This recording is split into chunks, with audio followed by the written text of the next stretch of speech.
अरे बच्चों, पिछले एपिसोड में हमने आपको ए और ई की मात्रा का उच्चारण करना बताया था कि इनका उच्चारण किस प्रकार किया जाता है।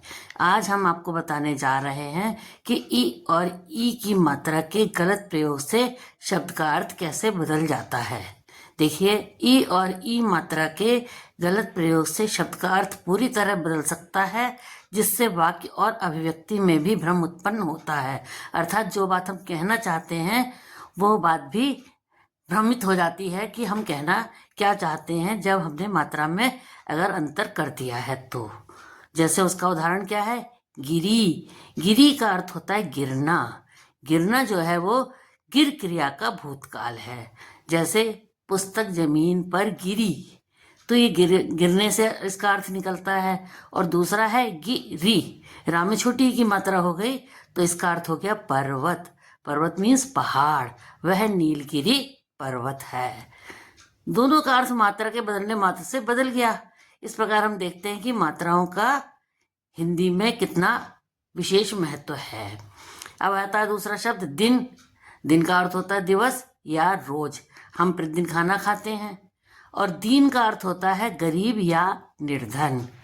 उसकी अवस्था कितनी दीन है, अर्थात वह बहुत निर्धन है। तो मात्रा के बदलने से ही दोनों का अर्थ बदल गया। इसी प्रकार कुछ और शब्द होते हैं, जैसे मिल। मिल का अर्थ होता है मिलना। मैं शाम से मिलकर आ रहा हूँ, तो मतलब मिलना हो गया। और दूसरा, माँ में अगर बड़ी की मात्रा हमने कर दी तो अर्थ हो गया मील। मील का अर्थ होता है दूरी। जैसे श्याम का घर मोहन के घर से 3 मील की दूरी पर है। अब दूसरा है सिल। सिल का अर्थ होता है सिलाई करना। जैसे मेरी फटी शर्ट सिल दो, तो यह सिलाई करना हो गया। और सील, सील का अर्थ होता है सीलन। सीलन मीन्स सीलना। जैसे बरसात में पापड़ जल्दी सील जाते हैं। अब दूसरा है खिल। खिल का अर्थ होता है खिलना। जैसे बाग में पौधे खिल रहे हैं, फूल खिल रहे हैं। और खील, खील का अर्थ होता है लावा या लाई। जैसे हम दिवाली पर खील और बताशे खाते हैं।